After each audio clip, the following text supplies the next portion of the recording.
Just very briefly, I think it's not just that the crisis has relatively strengthened the Kremlin the authorities inside Russia. It's also strengthened Russia vis-a-vis the countries round about, which don't tend to have this sort of financial cushion.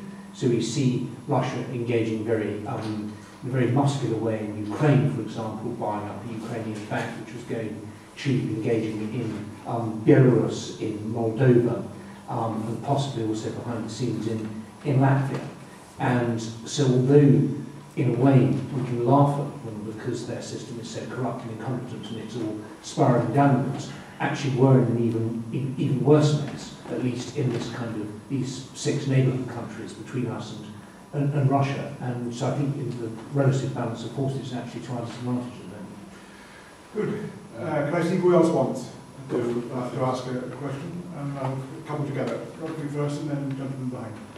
I wanted to ask about journalism and in a wider sense the availability of information. And we're all familiar with the intimidation that's taken place of journalists and journalism in Russia. But I'd be very interested in hearing the panel, and that's in particular Mr. Matthews talking about what it's really like. How bad is that? Gentleman at the back. Take 3 together. Yeah, I just wanted to ask about this, what the panel thinks of Medvedev, because when he came to power over a year ago, there was some debate about whether Medvedev would eventually become his own man and become the real leader of Russia and supplant Putin. Now it seems that was erroneous and that Medvedev is essentially Putin's puppet. So would the panel agree with that? Thanks. Mr. Dr. Pravda, don't you think that the criminal syndicate with the purpose actually can be fascism, a totalitarian regime as we know it? And a question to Mark Leonard, when you are talking about Pavlovsky, you did mention his article in December in Ruski Journal against Memorial, the only group fighting for remembrance of Stalin victims, basically support for Stalin. And the criminal syndicate with the purpose, it actually does bring us back to the old familiar totalitarianism that I'm afraid we still have in Russia. Right, we've got a question about journalism, about Medvedev being his own man. He was embraced by Silvio Berlusconi, so I suppose it's in the world stage. Criminal syndicate, the purpose, question mark, and then Pavlovsky's article in Ruski Journal. On journalism, who would like to take that up? Yes, there's actually a very simple answer, in fact, that there's a surprising amount of information freely available to those who are interested in reading it. And in fact, many people who come to visit Russia are surprised at the extent to which there are small islands of relative freedom in for instance, Moskva and Novaya Gazeta, but they're very small islands, but nonetheless, I think the underlying point is that the censorship of the regime differs very much from that of the Soviet regime, in that the Soviets it was heresy, it was ideological crime, it was thought crime, again to invoke the spirit of Orwell, to criticize the regime. Here, it's not considered to be thought crime today. It's only considered to be dangerous if you have a large audience.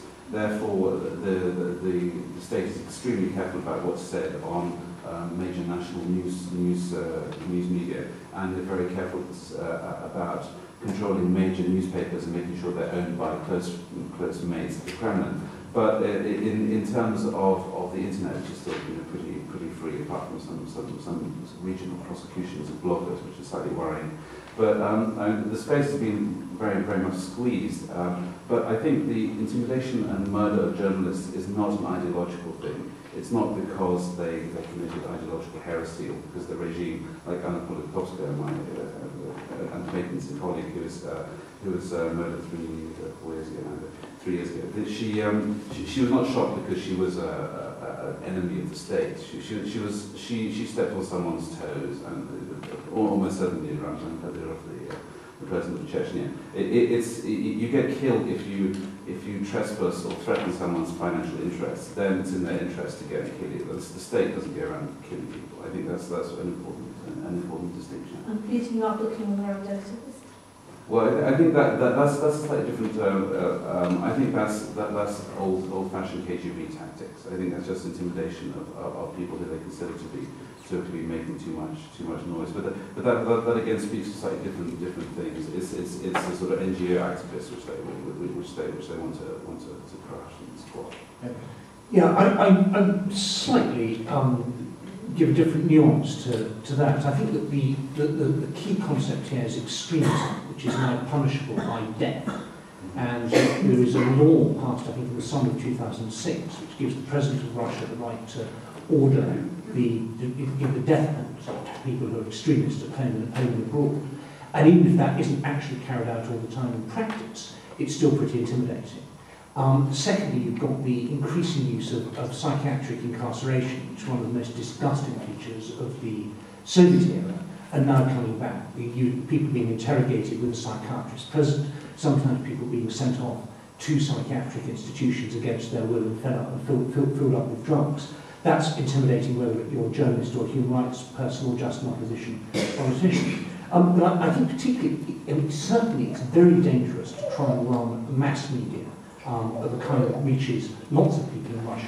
But some of the most appalling cases we've seen recently have been people in very small local papers being beaten senseless, beaten into a coma, and sometimes dying afterwards. It's a striking feature of the mayoral elections in Sochi, where to the eternal shame of the International Olympic Committee, the Olympics meant to be happening in a couple of years, that the local press is totally muzzled about the upcoming mayoral election. There's just no reporting about it. They're just too scared. On Medvedev, I mean, I never believed that there was the slightest chance that he would be marked a new turn in Russian politics because he was a sort of young liberal guy. That was just the sort of same kind of spin that we saw when Andropov came in. We were told that he might jazz or carry, and therefore he was some kind of good guy. This is just classic Kremlin propaganda. It's just amazing to me that people fell for it. He's Putin's lie. He's up to his neck in all the dodgy deals that Putin's been doing since 1990. And why on earth would we expect him to be any different?